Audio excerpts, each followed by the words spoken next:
Les élections locales, régionales et nationales viennent d'être organisées en Mauritanie. Comme chaque fois, après les élections, des contestations ont suivi l'annonce des résultats. Les responsables politiques de l'opposition radicale, le RFD, l'UFD, Tawassul et l'APP,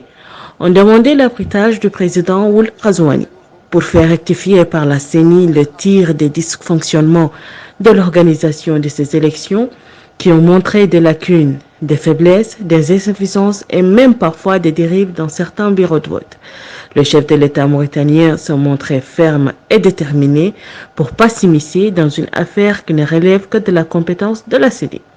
La CENI, avec à sa tête Daoul Abdeljelil, un administrateur de longue expérience et un ancien ministre de l'Intérieur à la retraite,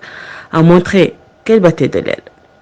Ce qui a fait dire par le professeur Claude Gourmand, avocat célèbre et candidat de ces élections, justement, que ces élections, c'était du jamais vu, caractérisé par un désordre fou. Ce qui a fait dire aussi par le doyen des hommes politiques, Massoud Ould Boulkhair, que le déroulement de ces élections a ramené le pays à l'avant-l'ère de Oultaya, donc à l'époque où les élections n'étaient que des séries de véritables mascarades. Comment expliquer que la CENI, dont le Conseil des sages est pourtant bien composé de sages et expérimentés, anciennes personnalités publiques, pour la plupart est tombée si bas? Quelles sont les raisons à ces difficultés énormes engendrées par ces élections sur le plan logistique et comment est-on arrivé là? Certains indexent l'incompétence de CENI qui a été pour quelques leaders politiques comme Biram Daoul Abeid, pris en otage par un ministère de l'Intérieur qui piétine sur des compétences qui ne sont pas les siennes.